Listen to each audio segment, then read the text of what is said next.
గజం భూమి కేవలం 5,500 రూపాయలతో 135 గజాల భూమి కేవలం 7 లక్షలు మాత్రమే. నమస్తే రమగారు. నమస్తే జయ. రమగారు 2023కి బాయ్ బాయ్ చెప్పేసి 2024లోకి వెళ్ళబోతున్నాం కదా. మరి 2023 ఎలా గడిచింది? 2024 పరిస్థితి ఏంటి? 23 స్పీడ్గా గడిచింది జయ. చాలా తొందరగా అయిపోయినట్టుంది. మన పూర్వపు 22లో ఉన్న లాంటి అనారోగ్యాలు కాకుండా ఇప్పుడంతా కొత్త రకంవి వస్తూనే ఉన్నాయి. అనారోగ్యాలు, ఇబ్బందులు. ఏదో నేను మధ్య మధ్యలో చిన్న ట్రిప్పులు చాలా చూశాను. ఎన్ని ట్రిప్పులు? చిన్నవి పని. ఇంకా యాక్చువల్గా నేను ఇంకా చాలా ప్లాన్ చేసిన ట్రిప్పులు కొన్ని ఎగిరిపోయినాయి రకరకాల విపత్కర పరిస్థితుల వల్ల. అరుణాచలం వెళ్ళాలనుకున్నా ఈ సంవత్సరం. 3 సార్లు బయలుదేరితే 3 సార్లు మానేయాల్సి వచ్చింది జయ.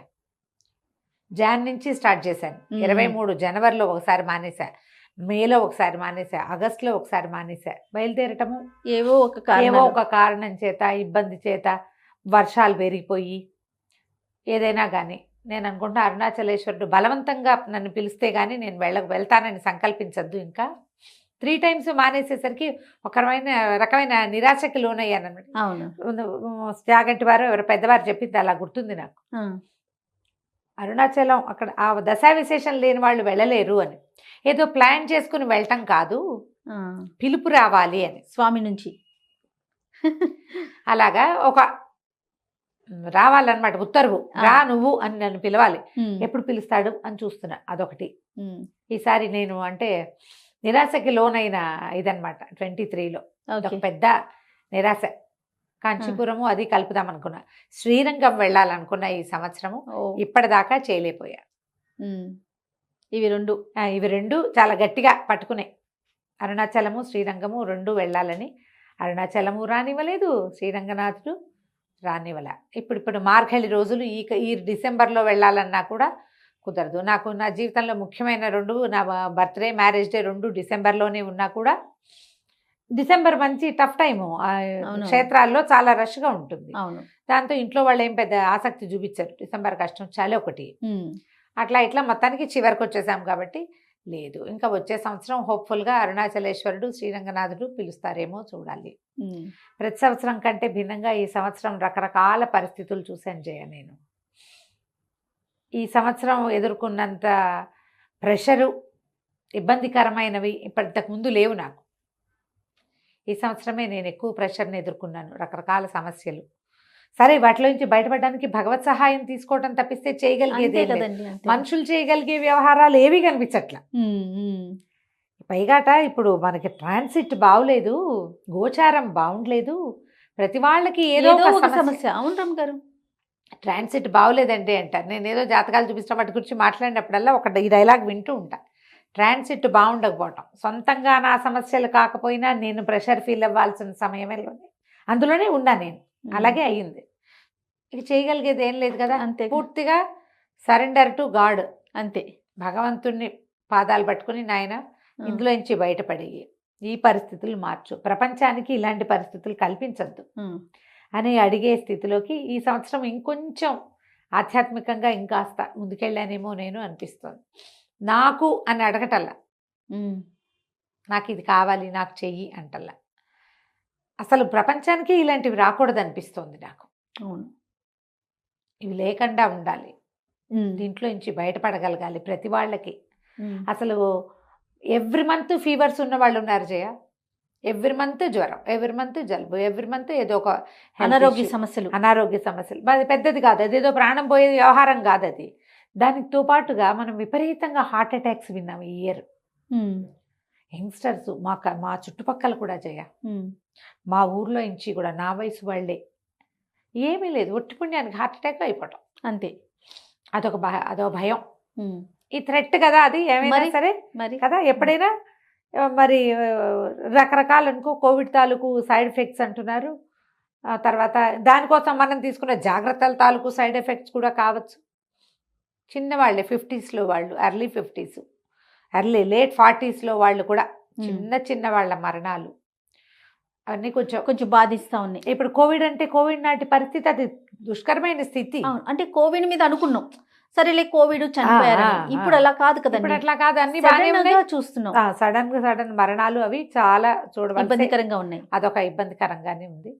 హ్యాపీగా గడిచిపోయింది 23 అని అనిపించట్లా నాకు, కానీ స్పీడ్గా వెళ్ళిపోయింది. తొందరగా అయిపోయినట్టు అనిపించేస్తుంది కదా తొందరగా ఊరికే అయిపోయింది. చాలా దగ్గర వాళ్ళ మరణాలు, బాగా తెలిసిన వాళ్ళు, చాలా ప్రీతిపాత్రమైన వాళ్ళు, చాలా మంచి వాళ్ళు, సాత్వికులు, ఇప్పుడే మరణాన్ని రాకూడని వాళ్ళు, అలాంటివి కూడా బాగా వినవలసి చూడవలసి వచ్చి కొంచెం ఇబ్బంది అనిపించింది. అదొక పెద్ద ఇబ్బంది. సంతోషంగా అనిపించిన ఇష్యూస్ ఏమన్నా, ఘటనలు ఏమైనా ఉన్నాయండి? 1, 2 ఎట్లా ఏమన్నా? ఏవో 2, 3 ఇంట్లో పెళ్ళిళ్ళు. కార్తీక్ వెళ్ళాడు కదా లాస్ట్ ఇయరే వెళ్ళాడు. 22లోనే వెళ్ళాడు. 22లోనే వెళ్ళాడు. 2, 3 వివాహాలు, తర్వాత ఏదో పెళ్లి సంబంధాలు, కాస్త కొత్త వాళ్ళని కలవటము, పాత స్నేహితుల్ని, చాలా ఓల్డ్ ఫ్రెండ్స్ని, 35 ఇయర్స్ 33 ఇయర్స్ తర్వాత క్లోజ్ ఫ్రెండ్స్ని కలవడము, అలాంటివి జరిగినాయి. అవన్నీ కూడా ఉన్నాయి. అయితే చూడు, వాటితో పాటుగా ఇప్పుడు ఈ మరణాలు ఎదుర్కోలేని, ఎదుర్కోక్కర్లేని అంటే మనకు అవసరం లేని కొన్ని రకాల ఇబ్బందులు, అవి పెద్దవిగా కనపడతాయి. అవునండి. చాలా సంతోషం ముందు అవి చిన్న అదే సంతోషం, బాధ ముందు అవి చిన్నవి అనిపిస్తాయి.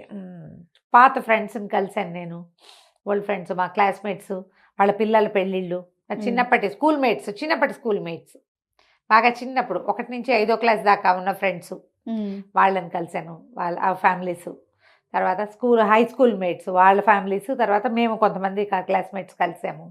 అవన్నీ ఓకే, సంతోషంగా అనిపించినాయి. కొన్ని సంతోషంగా అనిపించినాయి. కొన్ని రోజులు దాని మీద ఒక ఉత్సాహం నడుస్తూ ఉంటుంది కదా. కొంచెం నేను సొంతంగా వెళ్ళిన ట్రిప్స్, కొన్ని ట్రిప్పులు మనం షేర్ చేసాం కూడా కదా. అవునవును. యూట్యూబ్లో మైసూర్ యాత్ర అవన్నీ షేర్ చేసుకున్నాము. నెల్లూరు యాత్ర ఒకటి ఇయర్ 23లో చేసింది. మంచి యాత్ర చేశాం. నెల్లూరు వెళ్ళిన ఇది అసలు ఒక 2-3 నెలల పాటు ఆ ఉత్తేజం నన్ను వదిలిపెట్టలే. ఒక నెల బాగా తిరిగి వచ్చారు కదా. 2-3 రోజుల్లోనే చక్కగా చాలా ప్లేసులు చూసాం. ఆ వెళ్ళొచ్చి మనం యాత్ర వీడియోలు పెట్టిన తర్వాత ఇంకా అది ఉంది ఇది ఉంది అని బోల్డని వచ్చినాయి నాకు. అవును అవును. అక్కడ ఉన్న ఫ్రెండ్స్ కూడా కొంతమంది కలిసారు ఇటీవల. ఈసారి వాళ్ళని కూడా కలవచ్చు మనం. అలా కూడా తర్వాత మైసూరు యాత్ర ఒకటి చాలా మంచి హ్యాపీగా బాగా ఎంజాయ్ చేసాం. మధ్యలో మళ్ళీ మేము కోటప్పకొండ వెళ్ళాము, మన మహారాష్ట్ర వెళ్ళొచ్చాను. ఇట్లా చిన్నవి చాలా రకరకాలు చేసాం. ఇంకా చెప్పాగా ఇంకా చాలా పెద్దవి చేయలేకపోయానని అదొక దిగులు. యాక్చువల్గా నేను ఏమనుకున్నానంటే, మన ఇది ఉంటుంది కదా, దాన్ని ఏమంటారు, చార్ధామ్ యాత్ర. చార్ధామ్ పెద్ద యాత్ర ఈ సంవత్సరమే మొదలు పెడదాం అనుకున్నాను నేను. ఈ సంవత్సరం నుంచి సంవత్సరం లోపల 4 ప్లేసులు చూసేయాలని భావించా. పూరి వెళ్దాం ఫస్ట్ అని. ఈ సంవత్సరం కుదరలేదు. 24లో కుదిరితే చేసేస్తాను. డెఫినెట్గా దేవుడు పిలుస్తాడేమో. హోప్ఫుల్ గా ఉన్నా నేను. 24లో చార్ధామ్ యాత్ర దర్శన భాగ్యం కలగాలి. కనీసం స్టార్ట్ చేయగలనా, ఎండ్ కూడా చేయగలనా లేదో తెలీదు. చేయాలని అయితే. సో 24కి ఏంటంటే చార్ధామ్ యాత్ర ఉంది మనసులో. నేను మిగిలిన ముందు వెళ్ళలేకపోయినా పూరి వెళ్ళిపోదాము. తర్వాత ఈ మే జూన్లలో తెరుస్తారు కదా బదరి వెళ్ళొచ్చేసేయాలని చాలా గట్టిగా అనుకుంటున్నా ఈ ఇయర్. దానికోసం ప్రిపరేషన్ ఏంటంటే ఇప్పటి నుంచే రెగ్యులర్ వాకింగ్, కొంచెం హెల్త్ సెట్ చేసుకోవాలి, బాగా నడక అది అలవాటు అవ్వాలి, కొంచెం వెయిట్ తగ్గాలి, అవన్నీ కొంచెం జాగ్రత్త పడాలి. ఒక 4-5 నెలలు ఆ ప్రిపరేషన్లో ఉంటే మే జూన్ల నాటికి, ఎండాకాలం అవి తీసే నాటికి మనం కొంచెం స్ట్రాంగ్ అవుతాం. ప్రయాణం కొంచెం పెద్దది కదా. మిగిలిన 3 సింపుల్ గా ఫ్లైట్లు బుక్ చేసుకుంటే వెళ్ళిపోతాం. ఈ బదరి, కేదార్నాథ్ అవి చూడాలంటే మనం ఇంకొంచెం ఫిట్ గా ఉంటే ఇబ్బంది లేకుండా. చిన్న ఏజ్ వాళ్ళు అనుకోజయ్య, బిలో 40s, బిలో 50 కూడా వాళ్ళు ఒబేస్ ఉన్నా వెళ్ళిపోతారు. కానీ ఇలా 50s క్రాస్ చేసేసిన తర్వాత కొంచెం ఇబ్బంది ఉంటుందేమో, హెల్త్ ఇష్యూస్ వస్తాయి, ఒబెసిటీ ఇబ్బంది అవుతుంది, వాక్ అలవాటు లేకపోయినా కూడా ఇబ్బందిగా ఉంటుంది. మనం ఎంజాయ్ చేయలేము. ముందు యాత్రని మనం సఫలీకృతం అవ్వాలి అంటే మనం సంతోషించాలి, ప్రతిదాన్ని నడవాలి, ప్రతిదీ ముట్టుకోవాలి, చూడాలి, దగ్గరికి వెళ్ళాలి, అనుభవించాలి దాన్ని. మనం ఫిట్ గా లేకపోతే అది చేయలేకపోతాం. అదొక ప్లాన్ అయితే ఖచ్చితంగా ఉంది. ఇక నా న్యూ ఇయర్ రిజల్యూషన్ నువ్వు అడిగినా అడగకపోయినా చెప్పేస్తాను అనమాట. ఇది చేసి తీరాలి. చేస్తే గానీ మనం దాన్ని చేయలేము, సరిగ్గా చేయలేము. ఏదో చేస్తాం, ఏదో చేసి రావద్దు, బాగా చేసి రావాలి అంటే వెళ్ళాలి. మొన్న మేము మేల్కోటే వెళ్ళినప్పుడు కొండ ఎక్కేసరికి అమ్మో నా వల్ల కాదు ఇంకా ఇలాంటివి అనిపించేసింది జయ నాకు. నేను ఫిట్ గా లేనని తెలిసిపోయింది. ఇబ్బంది పడ్డారే? ఇబ్బంది పడ్డాను బాగా, ఉమ్, చాలా అవస్థపడ్డా. అందుకని ఏమనుకున్నా, అప్పటి నుంచి అనుకుంటున్నా, ఇప్పుడు మే నుంచి అనుకుంటే ఇప్పటిదాకా ఏం చెయ్యాల దాని మీద ఏమి, ఉమ్, ఏవో రకరకాల సమస్యలు అనుకో. ఉమ్, ఇక ఖచ్చితంగా చేస్తే గానీ బదరి వెళ్ళకూడదు. అంతే. అది చేయాలంటే ఇది మనం చేయాలన్నమాట. ఏదో ఎవరెవరి ఐడియాల ప్రకారం వాళ్ళు చేస్తాం కదా. జయ, నీ సంగతి చెప్పు. 23 అయితే చాలా బాగుంది అనుకుంటాను అమ్మగారు, ఎందుకంటే మమ్మల్ని CEOస్కి అనౌన్స్ చేయటం నన్ను, అది ఒకటి సంతోషకరమైన విషయం అనమాట. ఇన్ని సంవత్సరాల నా కెరీర్కి ఒక గుర్తింపు వచ్చిందని నేను అనుకుంటాను. అవును, అవును. ఆ, ఎక్కడ ఏ ఛానల్లో వర్క్ చేసినా హెడ్ ఆఫ్ ది డిపార్ట్మెంట్గా నేనే ఉన్నా. అది వేరు, ఒక CEOగా అనౌన్స్మెంట్ అనేది అంటే ఇంత మొత్తం బ్రాంచ్. ఎస్, ఒక ప్రత్యేకమైన గుర్తింపు కదండి. అది యూట్యూబ్లో ఇలాంటి నిర్ణయం తీసుకోవటమే గొప్ప గొప్ప విషయం. విషయం. దానికి విమెన్ వింగ్కి నాకు సంబంధించిన కంటెంట్కి నన్ను అనౌన్స్ చేయడం చాలా సంతోషం అనిపించింది. మిగతా అన్ని విషయాలు కూడా సాఫీగానే జరిగిపోయినాయి రమ్మగారు. కొత్త కొత్త కార్యక్రమాలు స్టార్ట్ చేశాను, అలా అలా ముందుకు తీసుకెళ్తున్నాము, అదే పబ్లిక్లోకి వెళ్తూ ఉన్నాము. కొత్త సంవత్సరం కూడా ఇంకా ఇంకా మరిన్ని కొత్త కార్యక్రమాలు చేయాలి, ఇంకొంచెం ఫోకస్ చేయాలి వర్క్ మీద. ఇంటర్వ్యూస్ మీద కానీ మనం చేసే కంటెంట్ మీద ఇంకొంచెం ఫోకస్డ్గా వర్క్ చేయాలనేది అనుకుంటూ ఉన్నానండి. ఇప్పుడు నేను కూడా దీని మీదే, నేను కూడా మన వాళ్ళకే, సుమన్ టీవీ ప్రేక్షకులకి ఇంకా కొంచెం కొత్తగా ఏం చేయాలి అనే ఆలోచనే వస్తూ ఉంది. మనం ఎప్పుడు మాట్లాడుకునేదే మహాభారతం, భాగవతం లాంటివి ప్రత్యేకమైనవి, పెద్ద పెద్ద వాళ్ళందరూ ఆధ్యాత్మిక పరిభాషల్లో అందించే వాటిని సరళమైన సాధారణమైన భాషలో కూడా అందించాలి అని ఒక సంకల్పం ఉంది నాకు కూడా. 24లో చేద్దాము అని ఉంది. ఎలా భగవంతుడు ఎట్లా అనుకూలిస్తాడు, ఎలా ప్రేక్షకులు దానికి స్పందిస్తారో చూడాలి. Yes yes. తర్వాత ఒక చిన్న ఇబ్బందిని ఎదుర్కొన్నారు అమ్మగారు. ఇప్పుడు ఇంతకు ముందు మీరు చెప్పారు చూడండి, మనకు సంబంధం లేకపోయినా మనమే కార్నర్ అవటం. అసలు దాంతో మనకు 1% కూడా సంబంధం ఉండదు, కార్నర్ చేసి మాట్లాడుకోవటం, కార్నర్ చేయటం అనే ఆ ఇబ్బందిని మాత్రం ఎదుర్కొంటున్నా స్టిల్. ఇంకా అసలు దానికి మనకి ఎటువంటి సంబంధం లేదు, వాళ్ళ ఊహాగానాలే అవన్నీ. అంతే జయ, ఇప్పుడు దాన్ని వదిలేయటం తప్ప. అంతే. ఈ ట్రాన్సిట్ బాగుండకపోవటం అనేది ఎలాంటి వాళ్ళకైనా ఇబ్బందే జయ. ఏది లేకపోతే ఒట్టిగా కాలు జారి పడతాం మనం. నిజమేనేమో, ఒట్టి పుణ్యానికి ఏమీ ఉండదు, అన్ని బాగుంటాయి మనకి. కాలు మడవ బెణుకుతుంది, మెడ బెణుకుతుంది, పొద్దున్నే లేచి ఊరికే చాకులు తెగిపోతుంది, ఏదో నూనె మీద పడుతుంది. అలాగే ఇలాంటివి కూడా అమ్మా అట్లాగే అవి ఎలా అవుతాయో ఇలాగే ఎవరో మాట్లాడుకునే దానికి మనమేం చేస్తాం, దానికి మనం చేయగలిగేది ఏం లేదు.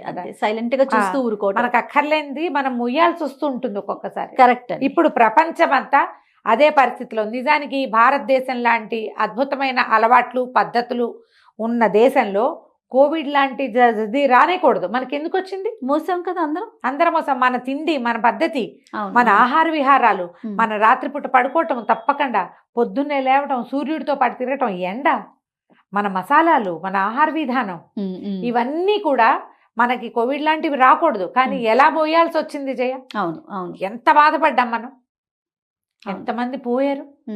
పిల్లలు లేకుండా, తల్లిదండ్రుల దగ్గర లేకుండా, మోహన్ చూడకుండా కూడా వెళ్ళిపోవాల్సి వచ్చింది కదా. ఈ ట్రాన్సిట్ కేవలము కాలగతి మనని అట్లా తోసేసింది, దేశం మొత్తాన్ని తోసేసింది జయ.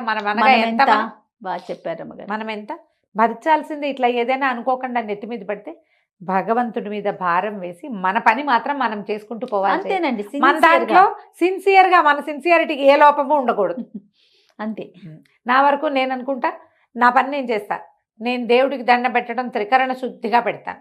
గంట కూర్చున్నా, 5 నిమిషాలు కూర్చున్నా ఒకే తదేక దృష్టితోటి, భగవంతుడా ఈ పరిస్థితి ఎవ్వరికీ రానివ్వకు, ఇందులో నుంచి ప్రపంచం అంతా బయటపడిపోవాలి. అంతే అంతే. ఇక అలాగే వెళ్ళిపోతాం. వచ్చే సంవత్సరం కూడా మనం అలాగే ముందుకెళ్తాం. 2024 కూడా ఇలానే సాగాలని, ఇంకా మంచిగా ముందుకు వెళ్ళాలని, మనం అనుకునేవి ఏవైతే అనుకుంటున్నామో కొత్త కొత్త విషయాలు, కొత్త కొత్త ప్రాజెక్టులు, కొత్త కొత్త కంటెంట్ అనుకుంటున్నాం ముఖ్యంగా మనమైతే. సో దానికి ఆ భగవంతుడి సహకారం ఉండాలని మనం మనస్ఫూర్తిగా కోరుకుందాం రమ్మ గారు. నమస్తే. నమస్తే జయ.